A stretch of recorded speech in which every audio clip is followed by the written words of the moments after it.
One of the most helpful distinctions in early qualitative coding is the difference between descriptive coding and interpretive coding. Both are useful. Both belong in qualitative analysis. The important thing is knowing which one you are doing when you label a segment.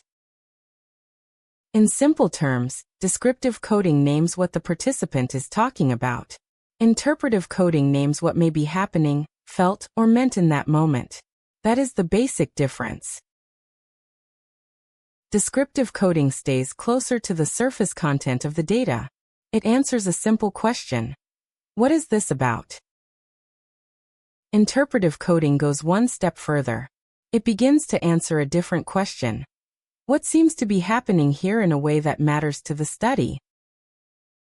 A quick example makes the distinction easier to hear. If a participant says, "I rewrite emails before I send them," a descriptive code might be email revision. An interpretive code might be monitoring tone. The descriptive code names the topic. The interpretive code begins naming the action or concern inside it. That difference matters because many beginners get confused not because their codes are completely wrong, but because they are shifting between coding levels without realizing it. One label names the topic. Another names the action.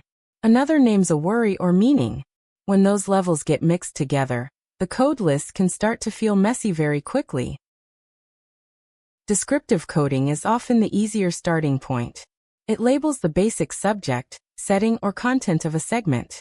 If a participant says, "I use the tool mostly for emails at work," descriptive codes might include email use, workplace communication, or AI tool usage. Those codes are not weak just because they are simple. Descriptive coding often gives you footing early in analysis. It helps you get oriented in the dataset. It helps you sort material into broad areas. It can reduce the feeling that everything is happening all at once. Interpretive coding asks for a little more judgment. Instead of only naming the topic, it begins to name the process, concern, tension, or meaning in the segment. It does not stop at what the participant is discussing. It starts asking what that discussion may show. Take this example. "I usually rewrite messages because I'm worried people will think I'm rude." A descriptive code might be message revision or written communication. An interpretive code might be fear of negative judgment, concern about social perception, or managing tone risk. Notice what changed. The descriptive code tells you what the participant is talking about. The interpretive code tells you what may be shaping the behavior. Both are grounded in the same excerpt, but they are doing different jobs. That is why descriptive coding and interpretive coding should not be treated as opposites or competitors. They are different levels of analytic attention. One helps you organize content. The other helps you begin organizing meaning. A useful way to remember this is that descriptive codes often sound more like topics or content labels. Interpretive codes often sound more like actions, concerns, strategies, tensions, or meanings. Descriptive coding might sound like email use. Interpretive coding might sound like revising communication to avoid being misunderstood. Neither level is automatically better. The key question is, what do I need this code to do right now? If you are early in coding and still trying to get oriented, descriptive coding may be exactly right. If you are trying to understand process, meaning, or lived experience, interpretive coding may be more useful. This is where many beginners get stuck. They often assume interpretive coding must be better because it sounds more insightful. So they push themselves toward deeper-sounding labels before they are ready.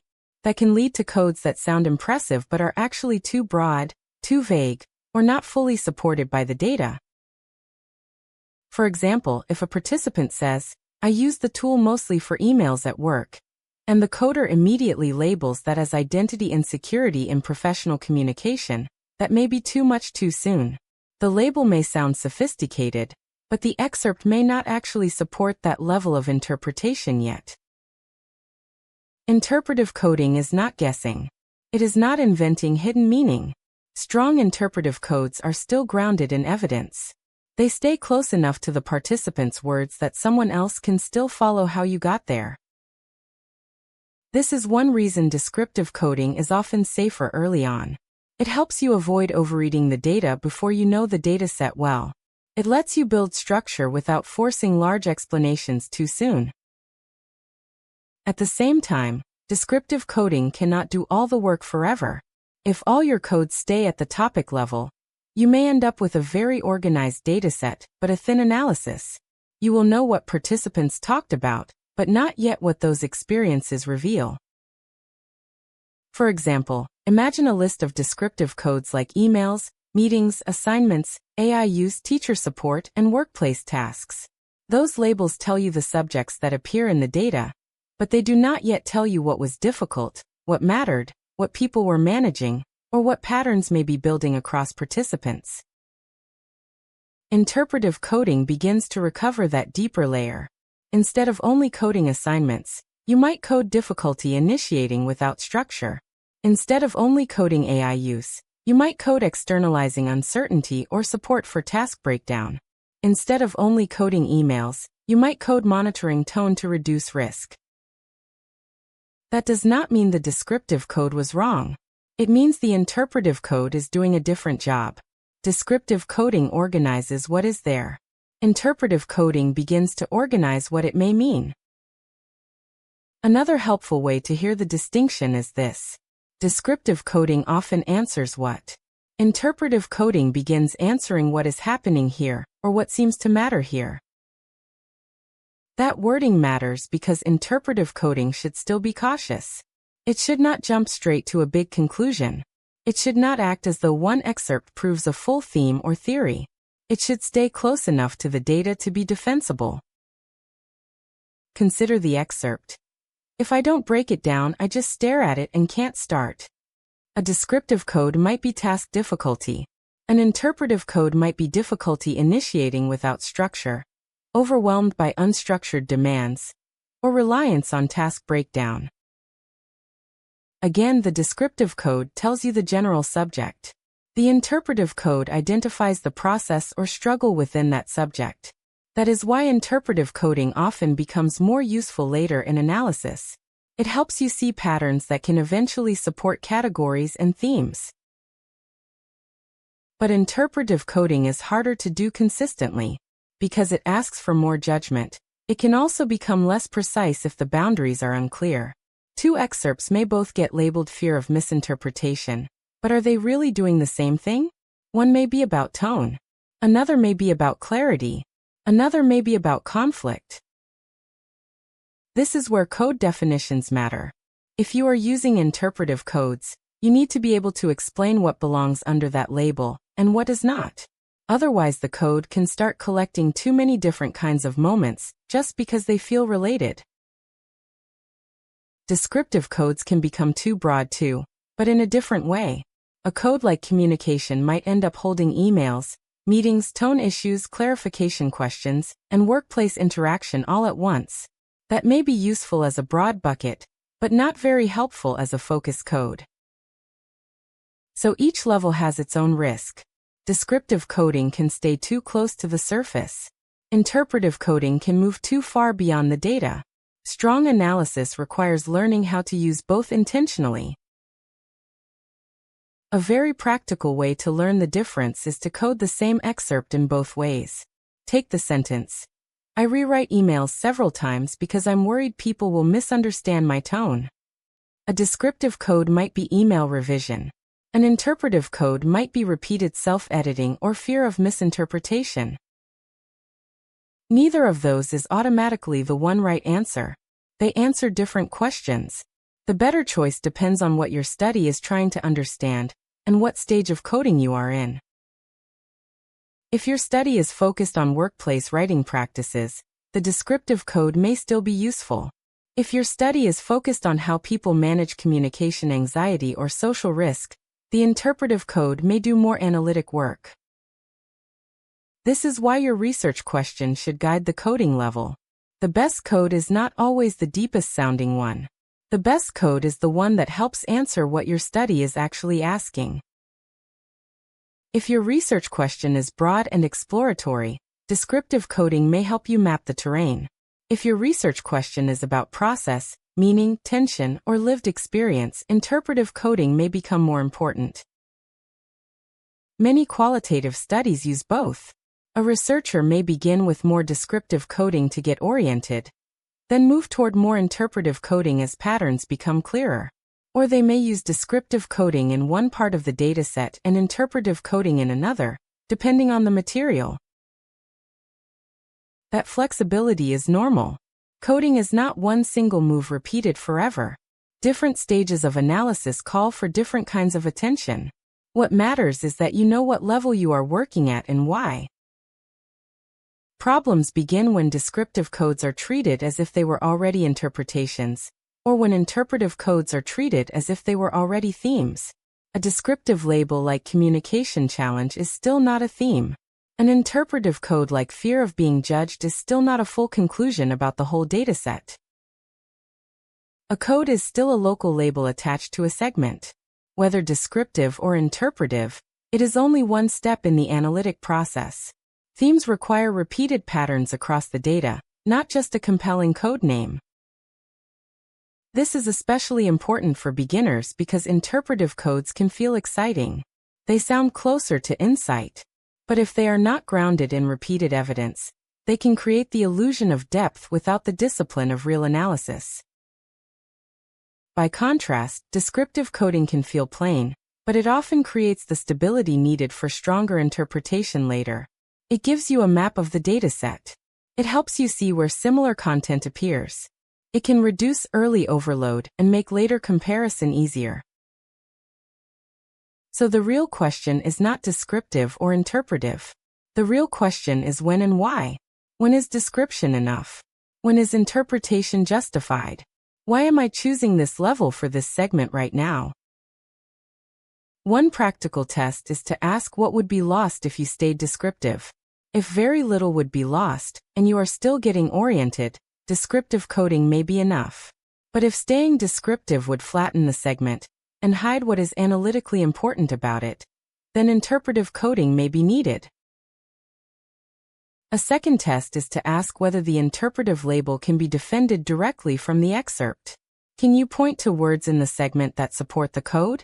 Can someone else see how you got there? If not, the code may be too interpretive for the evidence you currently have. A third test is alignment with purpose. If your goal right now is broad organization, descriptive coding may be exactly right. If your goal is understanding process, tension, or meaning, interpretive coding may be more useful. The same excerpt can be coded differently depending on the purpose of the analysis. For example, I avoid sending messages until I've reread them several times could be coded descriptively as message review. It could be coded interpretively as repeated self-monitoring, fear of miscommunication, or delay driven by tone uncertainty. The choice depends on what you need the code to do. This does not mean you should recode every excerpt in every possible way. It means you should code on purpose. If you tend to default to descriptive codes, notice that. If you tend to interpret quickly, notice that too. That awareness helps correct many common coding problems. Sometimes the real issue is not that a code is wrong. The issue is that it is doing a different level of work than you intended. This is also where memoing can help. If a segment seems to have deeper meaning, but you are not yet ready to make it an interpretive code, you can write a memo. A memo is a short analytic note to yourself where you capture what you are noticing, questioning, or beginning to suspect. That gives you a middle ground. You do not have to stay permanently at the surface, and you do not have to force a deeper interpretation too soon. You can code descriptively, write an interpretive memo, and return later after you have seen more of the data. In practice, descriptive coding often answers, "What is this segment about?" Interpretive coding answers, "What seems to be happening here that matters?" Both questions are useful. One gives you orientation. The other gives you analytic movement. When descriptive coding is used well, it helps your analysis become more organized. When interpretive coding is used well, it helps your analysis become more meaningful. The goal is not to choose one forever. The goal is to know which one your current analytic task requires. For beginners, it helps to remember this. Descriptive coding is not a failure to think deeply, and interpretive coding is not automatic proof that you are thinking deeply. The quality of a code depends on fit, grounding, clarity, and consistency, not on how advanced it sounds. A strong descriptive code can be more useful than a vague interpretive one. A strong interpretive code can be more illuminating than a long list of topic labels. What matters is whether the code helps you understand and organize the data in a way that supports the study. As your coding develops, you may move back and forth between these levels. That is normal. Early passes may be more descriptive.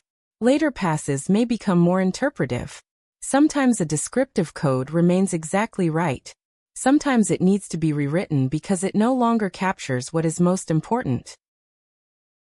That movement is not inconsistency. It is refinement. You are learning what kind of label the segment actually needs in order to do useful analytic work.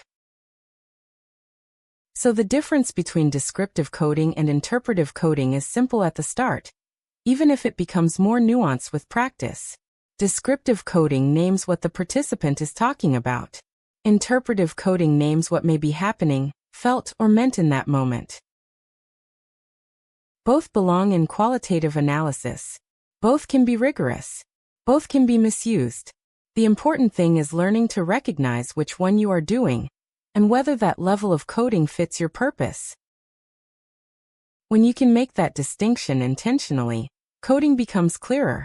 Your labels become more consistent. Your comparisons become more meaningful. And your analysis becomes easier to build because you are no longer asking every code to do every job at once. One of the automatic patterns in descriptive code. How do I need this to help you understand more nuance in practice and what descriptive coding otherwise participants are maybe exactly interpretive code or trying to understand the process, felt meaning or meant in that experience. Interpretive coding may be more useful.